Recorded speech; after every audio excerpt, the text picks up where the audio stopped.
you don't even know that there's space behind there. It's kind of like a hidden wall. Exactly.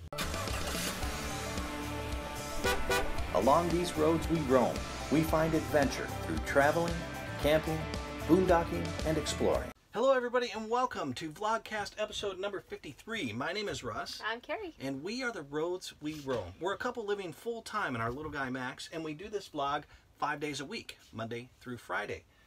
We also have a video on Saturday that we like to call our Faces and Places feature, and basically you get to see the faces and the places that we went through the eyes of our camera that we take with us all week long. And then we have two opportunities where we get to talk live to you. That is Friday night at 8 p.m. Eastern, and then once again Sunday morning, well, Sunday at 1 p.m. Eastern. We are spending our last day here in Hernando. We are pulling out tomorrow. Yep. We spent all day, day 2, at the Florida RV Supershow. Yes, that was a blast. It was a lot warmer today. Oh, yes. I mean, it was cold this morning. We woke up, there was ice. Yeah, I was worried. I was like, oh boy, it was cold the first day. It's going to be colder today. But we actually shed our jackets and walked around in t-shirts, and we're quite comfortable. It was very comfortable, and you could just see the demeanor of everybody so different than yesterday because they were more comfortable overall. And I found yesterday I would have killed for a cup of coffee. I was so cold. We find it today, but it was just so chock full of everything that it's just overwhelming. Although for people that get tired of walking, you don't have to walk through this super show if you do not want to. They had trolleys running nonstop. They'll pick you up even in the parking lots and drive you around. Yeah, they even had rental scooters. I wanted one. They rental look so scooters. Cool. They come with a little basket. I could have put Billy in the basket. It would have looked adorable. Yeah. But Russ said no. So. Well, I don't even remember you asking me, so if you had, I apologize. I should have let you got one. He just learns to say no when I say, can I? No. It's usually a dog or something like that. I'm not the only one. While Russ was going to get some drinks, a woman came over. I was holding Abby and Billy, and she was petting the dogs. Her husband comes over and he said, there you are. I should have known to look for somebody with dogs, and that's where you are at me. I said, that is me. Yeah, that's what I do. If I can't find Carrie, I look for dogs. Yes. So, you know, what was interesting, on our way to the Tampa Super RV Show, we actually saw our very first confirmed sighting of a little guy Max on the road other than us. First one, first sighting.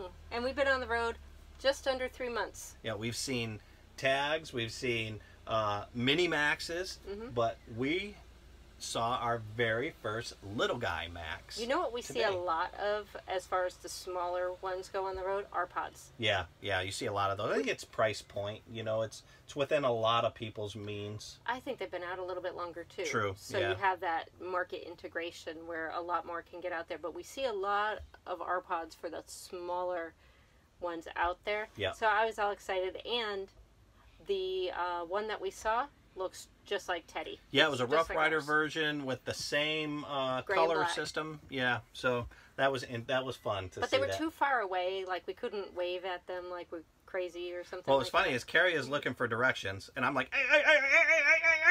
I got so excited I couldn't even use my words. You know, she looked up at the last moment and she says, "Oh, there we go." All right, so pulling in for day 2. So we opted to not park at the campground, but they have more than enough room. I mean, yeah, we were worried that we were going to get kind of corralled in, but no, there's all kinds of room there. So we could have, and maybe next year we will camp there. It's only $14 a night. You're dry camping, but you're right there.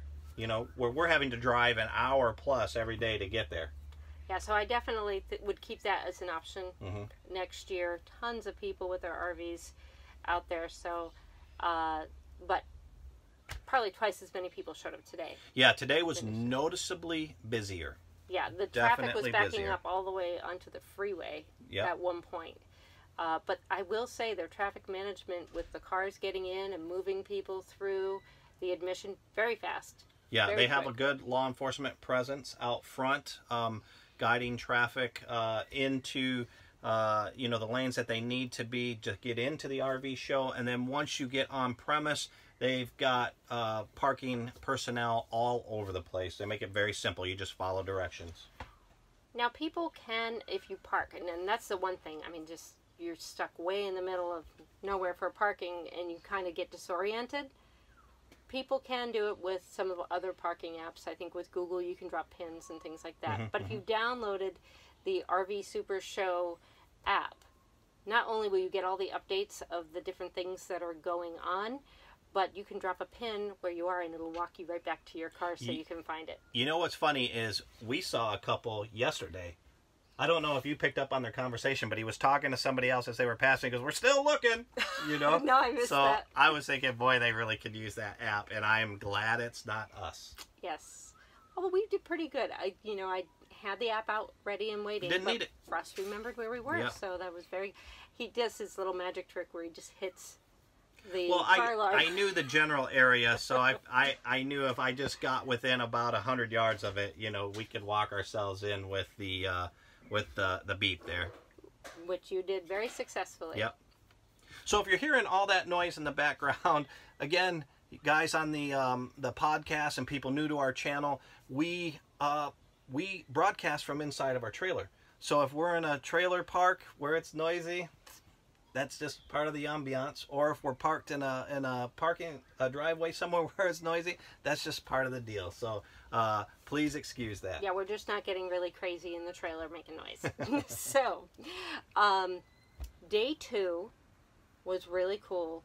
We got to go and tour some really cool new things coming out. When we were first looking at what type of rig we were going to get, we considered truck campers for a while. Yeah, I really wanted a truck camper, but our problem was we couldn't find one that had the space we needed and the amenities that we wanted for full-time living to fit inside of a 1500, which is what we had. Well, not only that, we didn't have a really good truck camper dealer anywhere close to us to even explain the ins and outs, because we even saw some great deals on Craigslist or some other things, but we didn't know if it would really fit our rig. Yeah. And so what was it was the New Camp booth that they had a prototype there for a truck camper, and it was called the Cirrus. Yeah, do you remember the model name? 670. 670, that's it. Yeah, it's the prototype, and they're just getting ready to put them out next month. So here's the deal with those. They are going into production of those next week. Next week. Oh, wow. And they will be available on the market in the dealer's hands by February. Now, here's the thing about it. If it's a half-ton, so a 1500, it would fit in a standard bed 1500. But the coolest part about it, it's got this Star Trek bathroom. Yeah, yeah. I mean, it's just amazing. It's really cool because it has a full bed, a queen-size bed. It has a full dinette, and it has a wet bath, as well as a refrigerator, a microwave, all that stuff. No slide outs in this thing. And the way they hid that bathroom that you're about to tell them about, I'll let you tell because I know this is something that you're really excited about, was ingenious. It just, oh my goodness, I don't even know where to start. So basically... It has this little slide, and when you want to get into it, you slide it out to the side, and it just opens up that corner. Yeah, and then when you're in it, and then it comes out in a semicircle. So when it's closed like not for use, you have that corner. But when you slide it open, it comes out into a semicircular, piece, and then you can see the toilet. You have to watch our video on Saturday, because it is it's the only one I've ever seen on the market like this. You know what's interesting about it is you don't even know that there's space behind there. It's kind of like a hidden wall. Exactly. You're it's like, magic. Wow, I didn't even know that. One, I didn't know there was a toilet back there, but two, I didn't even know there was a space back there. So I think that's a game changer for a lot of other RVs. You might see this in the future. Yeah. So it's maybe a new technology or a new type of trend. Just a new way to think. It's very innovative. Yes. So whoever designed that, kudos to you. I was just so excited. I had to pull Russ over and say, "Look at this bathroom." I'm glad you did, because I really wasn't interested in looking at that. You know, I was looking more at the New Camp 400 Boondock series. So what we did is a lot of people have asked us about the tabs and the 400 in particular. Yeah. When they're considering a little guy max in the tab. So Russ actually grabbed the salesman, and we recorded a walkthrough. Got a full walkthrough. So we'll do that video separately. I don't know if I want to show that in our Faces and Places, because I don't want to recirculate old material in another video. Maybe we'll show some clips that we don't use, but we will also show, so that'll be its own standalone, that Tab Boondock 400, as well as the tour of the truck camper. That'll be its own standalone video, but we'll have to work some in, because these are really cool things that we saw. I think we can just at least show the toilet, okay, or the bathroom door area in our Saturday video. So yeah, we've got really two good walkthroughs there at the New Camp area that I think a lot of you are going to be excited to see. So another thing that I noticed that was trending this year, the flooring that we saw in a lot of different units. It has this weird, almost burlap type of texture to it, but it's really hard, like a vinyl flooring, and so it looks like a carpet. It has a kind of a carpeting look to it, so it softens that flooring. It almost looks like a mat, like a woven mat. And I don't know, I might be wrong, but for some reason I'm remembering, did they use some bamboo I don't know on that? About that. Yeah, don't quote me on that.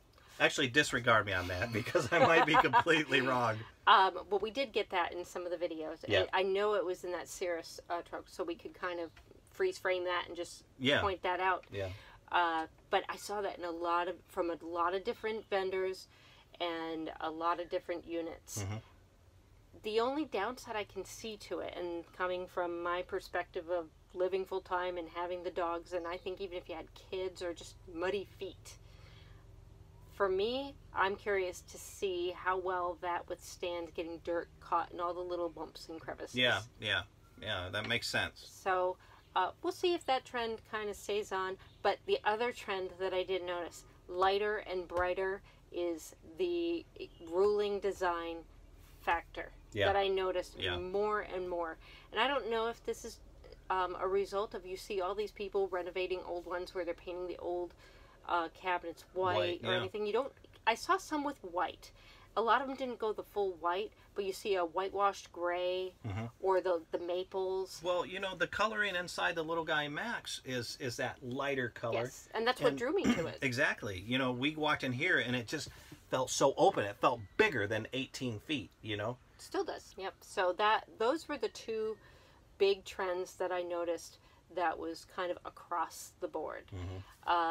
Now, this being our first real big RV show, whether or not the discounts are real and how well the dealers want to work with you. Yeah.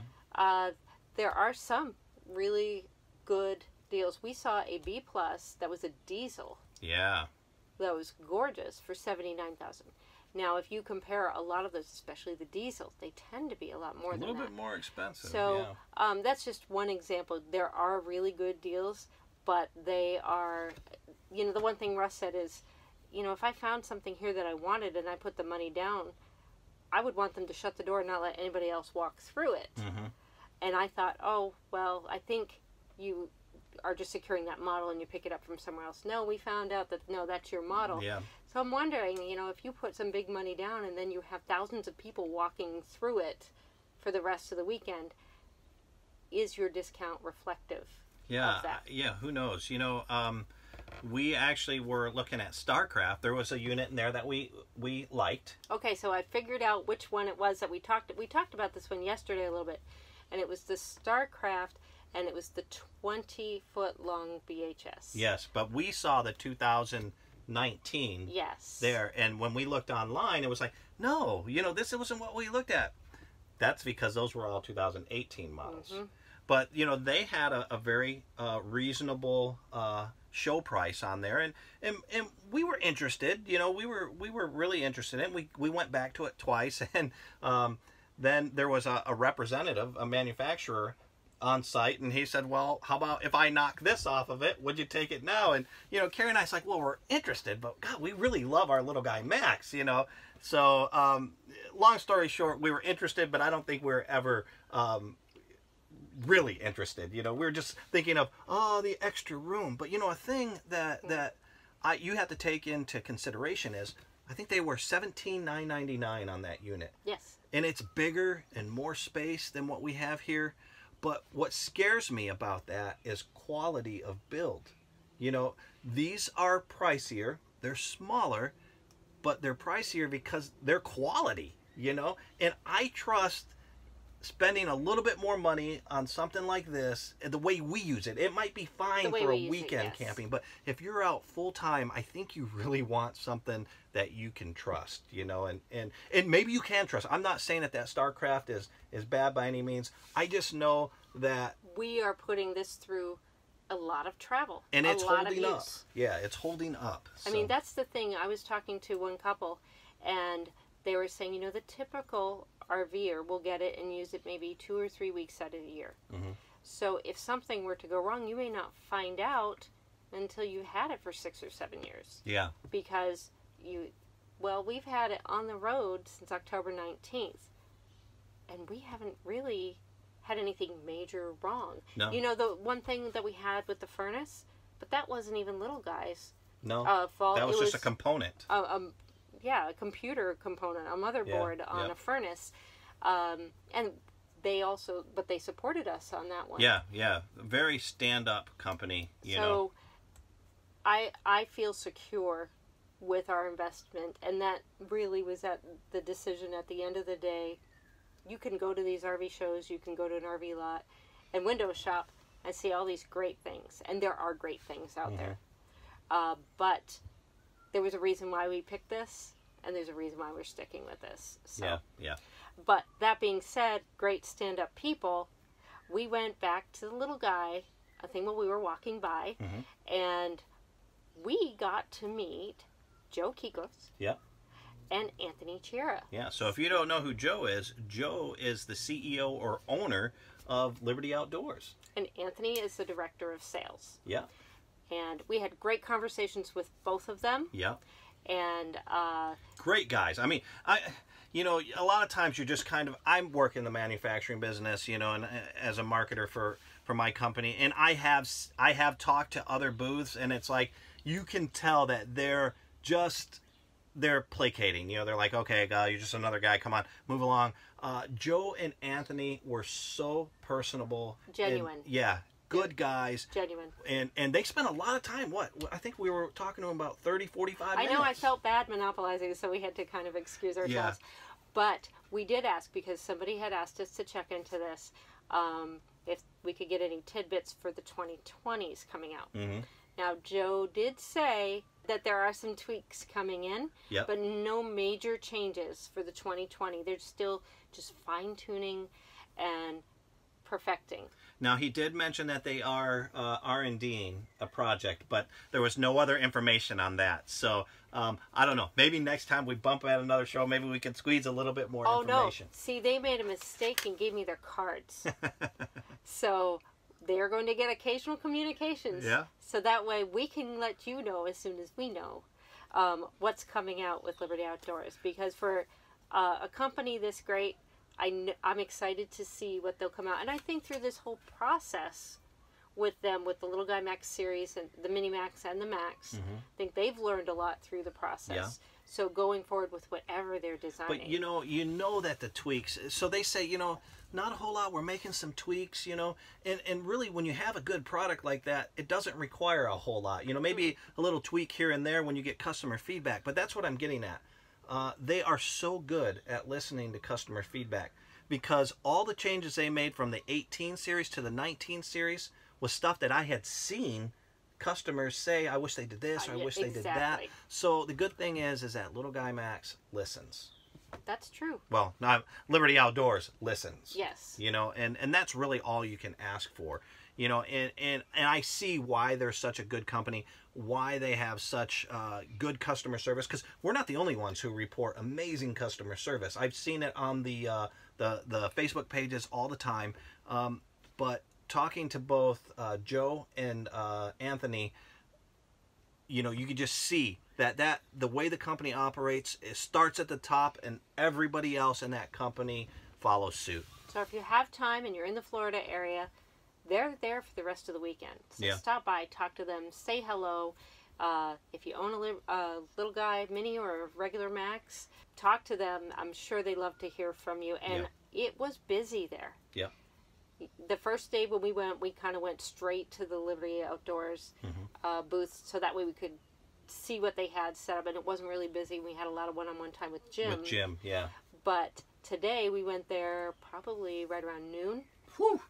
It was packed. Yeah. I mean, there was just nonstop people. That's why we felt a little bit bad. We were kind of talking. So thank you, Joe and Anthony. If you're watching, we do appreciate the time you took with us. Definitely.